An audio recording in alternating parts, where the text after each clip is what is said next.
Praise the Lord. आप सबको जय मसीह की। मैं परमेश्वर का धन्यवाद देता हूँ आज की सुबह दिखाने के लिए। एक और दिन परमेश्वर ने हम सबके जीवन में जोड़ दिया। हम परमेश्वर को कोटि कोटि धन्यवाद दें।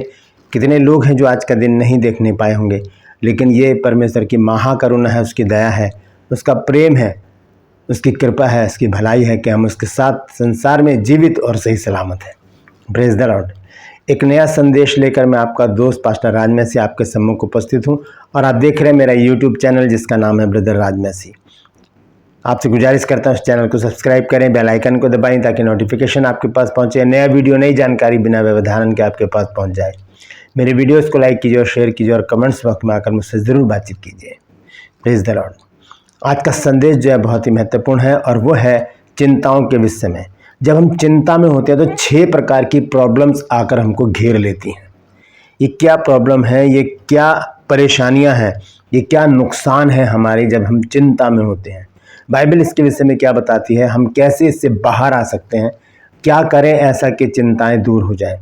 तो उस विषय में आज हम बातचीत करेंगे। तो 6 बातें मैं आज आपको बताऊंगा जो नुकसानदेह हैं चिंता के कारण।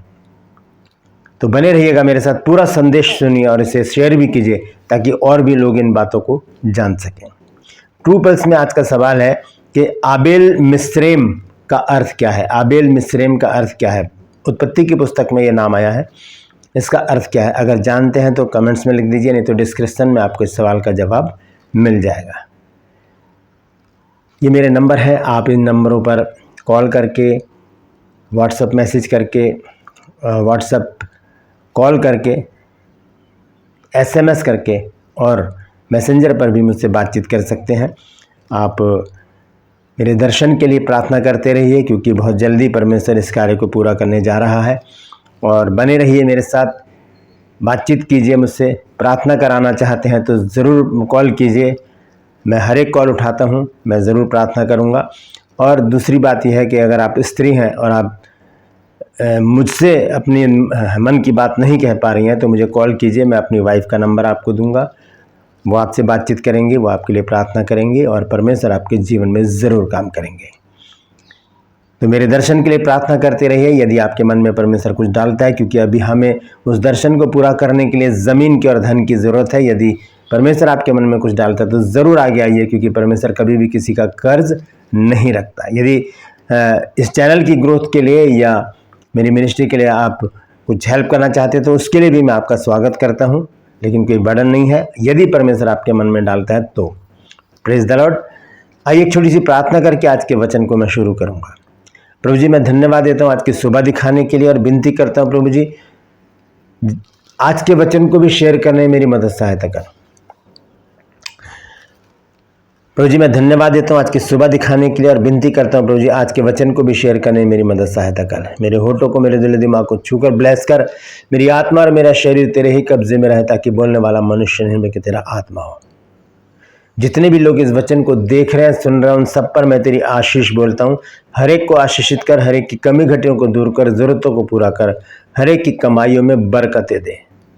रोग, बीमारी, चिंता, परेशानियां, दुख, तकलीफें, लड़ाई झगड़े, तफरके, मनमुटाव, बांझपन, कर्जा, नशा, बेरोजगारी, कमी घटियां, बुरी बीमारी और तलाक की समस्याएं हर एक परिवार से दूर कर दे मेरे प्रभु, हर एक जन से दूर कर प्रभु। जो लोग खो गए हैं घर से, उन्हें अपनी निगरानी में उन घर तक पहुंचा प्रभु, ताकि प्रभु जी उन घरों में आनंद मनाया जाए। धन्यवाद देता हूँ प्रभु, तूने मेरी प्रार्थना को सुन लिया। प्रभु यीशु के नाम से मांगता हूँ, आमीन। Praise the Lord. तो आइए आज के संदेश को शुरू करेंगे। संदेश है चिंता करने के 6 नुकसान।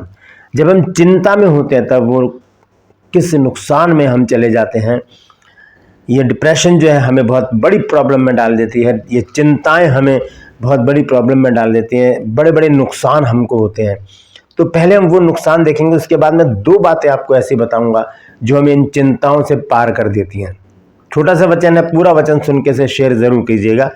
आइए सबसे पहले मैं बताऊंगा आपको 6 बातें वो जिसके कारण हम नुकसान में चले जाते हैं, जो चिंता के कारण हमारे जीवन में ये 6 प्रकार के नुकसान आते हैं।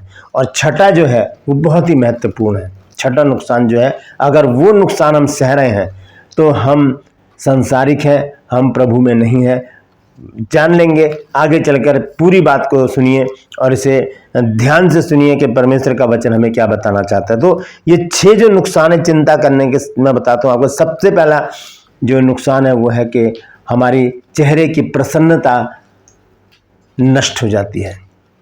हमारे चेहरे की, हमारे मन की, हमारे हृदय की जो प्रसन्नता है, वो प्रसन्नता जो है वो समाप्त हो जाती है। हम उदास रहना शुरू कर देते हैं, चिंताएं हमें उदासी में लेकर चली जाती हैं। तो पहला जो नुकसान है, पहली जो घटी है, पहली जो हानि है वो है उदासी। हमारी प्रसन्नता नष्ट हो जाती है, खत्म हो जाती है। दूसरी चीज है नाकामयाबी। हम किसी भी क्षेत्र में कामयाब नहीं होते जब हम चिंताओं में पड़े रहते हैं, चिंताओं में घिरे रहते हैं। उस समय कोई भी ऐसी बात जो हमारे फायदे की होती है वो हमारे जीवन में घटित नहीं होती। हम नाकामयाब नाकामयाब नाकामयाब, असफल असफल असफल होते चले जाते हैं, क्योंकि चिंताओं में, डिप्रेशन में हम अपने जीवन को व्यतीत कर रहे हैं। तीसरी चीज है क्रोध। ये चिंताएं हमारे अंदर क्रोध को भर देती हैं। छोटी छोटी बातों पर हमें क्रोध आ जाता है। हम चिंता में बैठे हैं, किसी ने कोई मजाक कर दिया, हम उस पर ही गुस्सा होगा, तेरे को दिख नहीं रहा है मैं चिंता में और तू मुझसे मजाक कर रहा है या मजाक कर रही है। किसी ने कुछ बात कर लिया, कोई सजेशन दे दिया, कोई राय दे दी अपनी कि ऐसा करो ऐसा करो, उसी पर गुस्सा हो गए। तो तीसरी जो चीज़ है वो है क्रोध। हम जब चिंता में होते हैं तो क्रोध का जो अधिकार होता है वो हम पर हो जाता है। क्रोध हमें अपने कब्जे में ले लेता है और हम क्रोधित रहने लगते हैं। चौथी चीज, झगड़े। ये चिंताएं हमारे घरों में, दोस्तों में, रिश्तेदारों में, आपसी झगड़ों में लिप्त कर देती है। चिंता हमें झगड़ों में लिप्त कर देती है।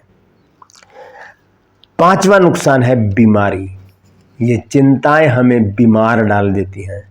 हमारा मस्तिष्क काम करना बंद कर देता है, हमारी सोच नष्ट हो जाती है, हम अच्छी बातें सोचना बंद कर देते हैं।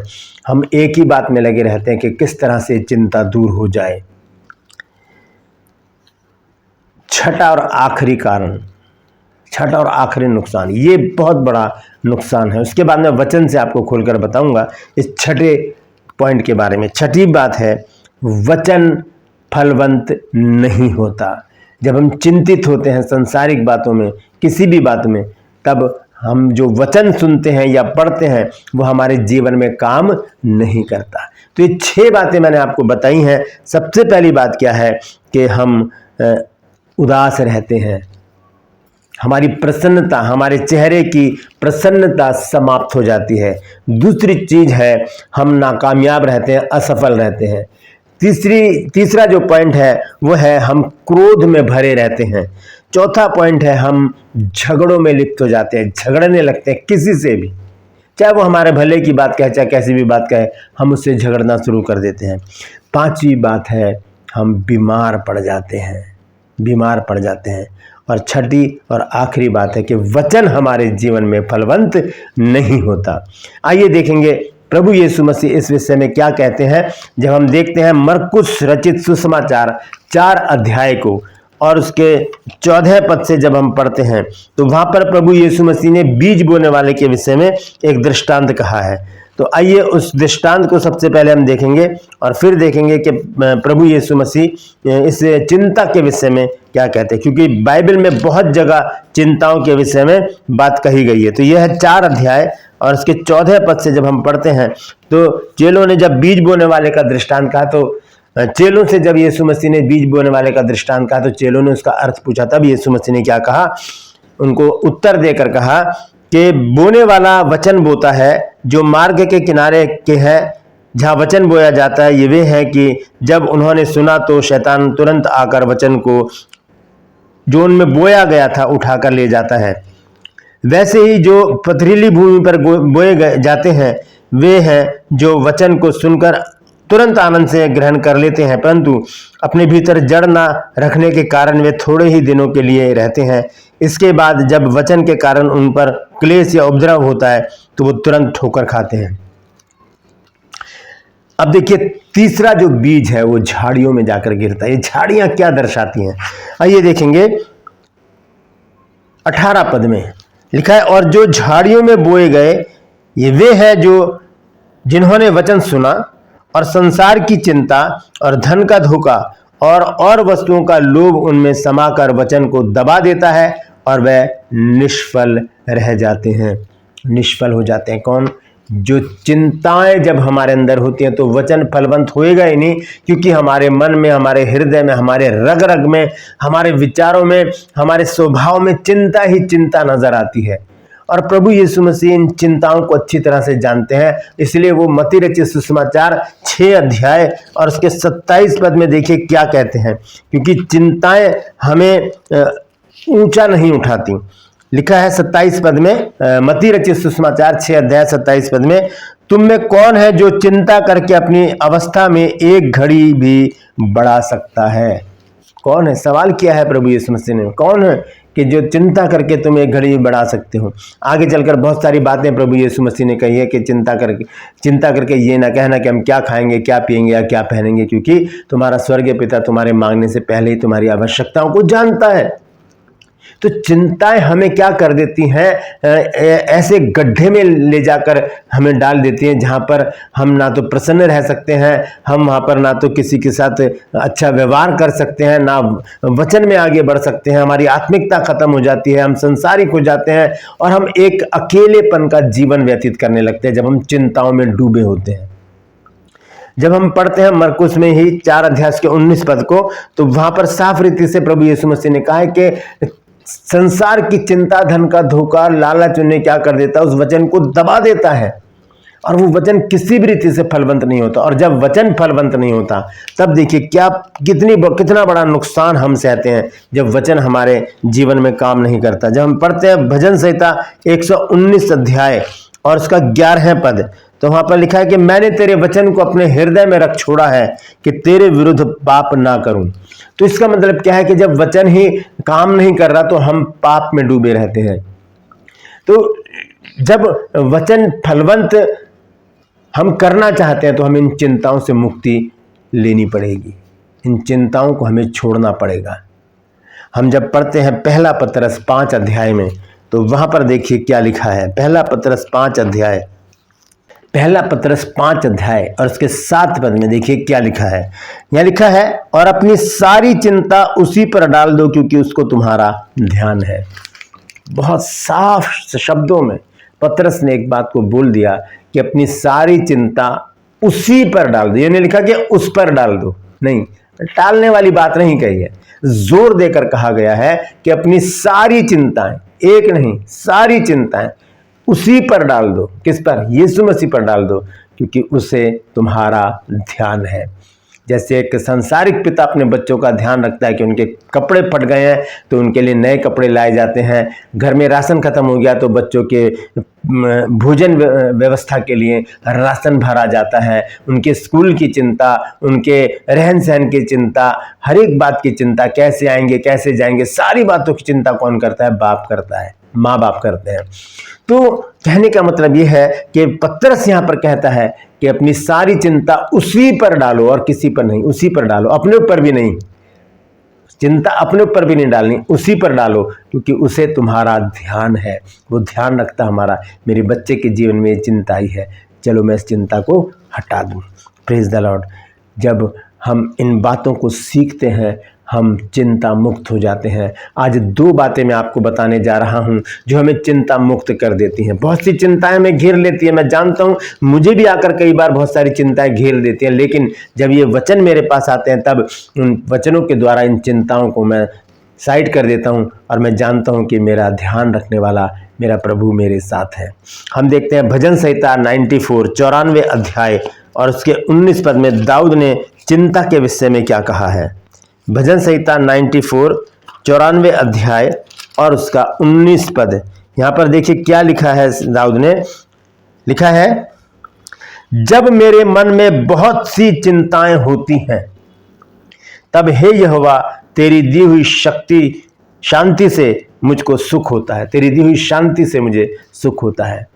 जो शांति परमेश्वर हमको देता है जब हम पढ़ते हैं यूहन्ना 16 अध्याय उसके 33 पद में लिखा है कि मैंने ये बातें तुमसे इसलिए कही हैं कि तुम्हें मुझ में शांति मिले। संसार में तुम्हें क्लेश होता है, परंतु ढाढ़स बांधो, मैंने संसार को जीत लिया है। वो संसार जीत कर प्रभु ने हमको दे दिया और उसके ऊपर अधिकार जता लिया प्रभु यीशु मसीह ने। तो यहाँ पर दाऊद कहता है कि जब मेरे मन में बहुत सी चिंताएं होती हैं, तब हे यहोवा तेरी दी हुई शांति से मुझको सुख होता है। कौन सी शांति? जो प्रभु यीशु मसीह ने कहा कि संसार में तुम्हें क्लेश होता है, लेकिन मैं अपनी शांति तुम्हें देकर जाता हूँ। वो शांति जो प्रभु यीशु मसीह की शांति है। Praise the Lord. ये एक विश्वास है दाऊद का परमेश्वर के ऊपर। यही विश्वास हमें भी दिखाना है। जब चिंताएं हों तो हम उसके शांति की ओर ध्यान दें, यीशु मसीह के उस वचन पर ध्यान दें। उसने कहा कि संसार में तुम्हें क्लेश होता है, लेकिन ढाढ़स बांधो, मैंने संसार को जीत लिया है। Praise the Lord. अब हम देखेंगे प्रार्थना और विश्वास। इन चिंताओं से मुक्ति पाने के लिए हम देखेंगे दोनों बातों को, प्रार्थना को और विश्वास को। ये दोनों चीजें क्या करती हैं? हमें चिंता मुक्त कर देती हैं। आप ध्यान दीजिए, पहला शमूएल जब हम पढ़ते हैं 1 अध्याय, वहां पर एक स्त्री है हन्ना।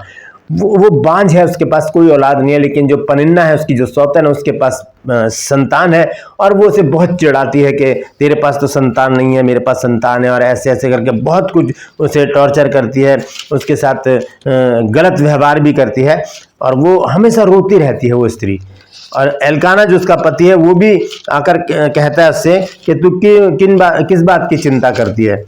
वो कहता है कि मैं तेरे लिए 10 बेटों के बराबर नहीं हूँ, लेकिन वो इस बात को इग्नोर कर देती है। और फिर वो कहाँ जाती है? वो चर्च में जाती है प्रार्थना करने के लिए।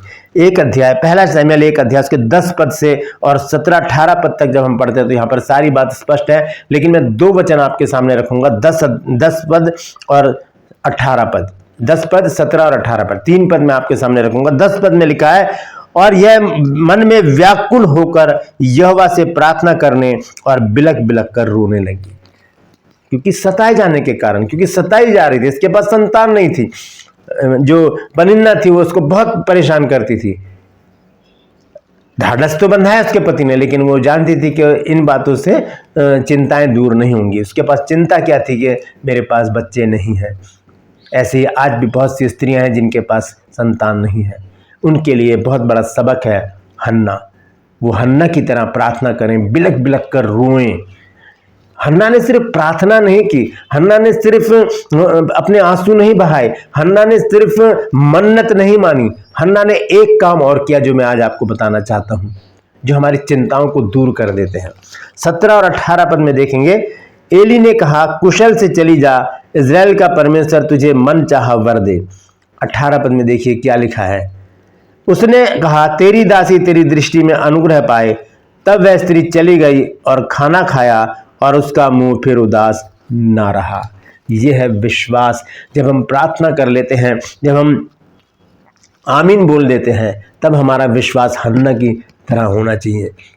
हन्ना फिर उदास नहीं रही। उसे पता था कि मैंने अपने प्रभु से मांग लिया है। वो जानती थी कि मैंने अपने प्रभु से मांग लिया और उसने दे दिया है। उसके बाद वो उदास नहीं रही। यह है प्रार्थना और विश्वास का फल। और हम जानते हैं उसके बाद परमेश्वर ने उसे एक संतान दी, जिसका नाम उसने शमूएल रखा, और अपनी मन्नत के अनुसार उसने कुछ दिन बाद अपने बेटे को परमेश्वर के हाथों में दे दिया। एली के पास जाकर उसे छोड़ी आई। तो मतलब यह है कि हमारे पास चिंताएं तो बहुत हैं, और चिंताएं हमें क्या कर देती हैं? 6 प्रकार के नुकसान में डाल देती हैं। ज़्यादा भी हो सकते हैं। यदि आपको कोई कुछ नुकसान पता है तो कमेंट्स में ज़रूर लिखिएगा। मैंने 6 पॉइंट निकाले हैं। जैसे कि दोबारा से आपको बता देता हूँ, चिंता हमारे चेहरे की, हमारे मन की प्रसन्नता को ख़त्म कर देती हैं। चिंताएँ हमें क्रोधित बना देती हैं। चिंताएं हमें नाकामयाब कर देती हैं। चिंताएं हमारे जीवन में झगड़े लेकर आ जाती हैं। चिंताएं बीमारी लेकर आती हैं, और चिंताएं परमेश्वर के वचन को हमारे जीवन में फलवंत नहीं होने देती। 2 काम हमको करने हैं। दाऊद की तरह विश्वास करना है और कहना है कि जब मेरे मन में बहुत सी चिंताएं होती हैं, तब हे यहोवा तेरी दी हुई शांति से मुझे सुख होता है। हमें विश्वास करना है दाऊद की तरह और प्रार्थना करनी है हन्ना की तरह, बिलक बिलक के रो रो के अपनी चिंताओं को दूर करने के लिए। हन्ना ने प्रार्थना की, लेकिन उसका विश्वास था कि मैंने प्रार्थना की है, मेरे प्रभु ने मेरी सुन ली। उसके बाद उसका मुंह उदास नहीं रहा, फिर वो चिंता में नहीं रही। हमें भी इन चिंताओं को भगाने के लिए उनका सामना करना होगा और विश्वास और प्रार्थना के साथ सामना करना होगा, ताकि वो चिंताएं हमारी दूर हो जाए। चिंताओं के विषय में बहुत कुछ लिखा है बाइबल में, अगर और भी वचन निकालूंगा तो लंबा हो जाएगा मैसेज, लेकिन ये थोड़े से शब्दों में मैंने आपको थोड़ी सी बात समझाई है कि ये 6 नुकसानों से हम बच सकते हैं जब हम चिंताओं का सामना करेंगे 2 हथियारों के साथ। पहला हथियार है प्रार्थना, दूसरा हथियार है विश्वास। Praise the Lord. परमेश्वर इन वचनों के द्वारा हम सबको आशीष दे। यदि आज आपने कुछ नया सीखा है तो कमेंट्स में ज़रूर लिखिएगा और मुझे बताइए कि आपने आज क्या नया सीखा है। इस वचन को शेयर कीजिए ताकि और भी लोग जो इन बातों को नहीं जानते वो जानें और इस वचन को वो लोग भी शेयर करें, क्योंकि ये सत्य वचन है और यहाँ पर जिद है सच को फैलाने की। Praise the Lord. True pulse में आज का सवाल है और सवाल बहुत आसान है कि आबेल मिस्रैम का अर्थ क्या है। एक शब्द है आबेल मिस्रैम, जगह का नाम रखा गया है मिस्रियों के द्वारा, उसका अर्थ क्या है, कनानियों के द्वारा, उसका अर्थ क्या है। अगर जानते हैं तो कमेंट्स में लिख दीजिए, नहीं तो डिस्क्रिप्शन में आपको इस सवाल का जवाब मिल जाएगा। मैं आपको हिंट के लिए बता दूं, उत्पत्ति की पुस्तक में इसका जिक्र आया है। आबेल मिस्रैम क्या है। Praise the Lord.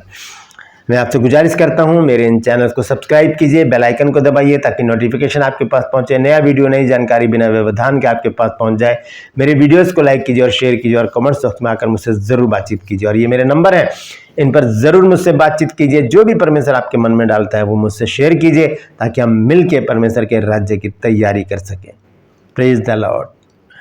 आज के लिए बस इतना ही, फिर मिलूंगा एक नए संदेश के साथ, एक नया वीडियो लेकर। तब तक के लिए मुझे इजाज़त दीजिए, लेकिन अपना और अपनों का ख्याल रखिए और अपनी सारी चिंता उसी पर डाल दीजिए, क्योंकि उसे तुम्हारा, मेरा, हम सब विश्वासियों का ध्यान है। Praise the Lord.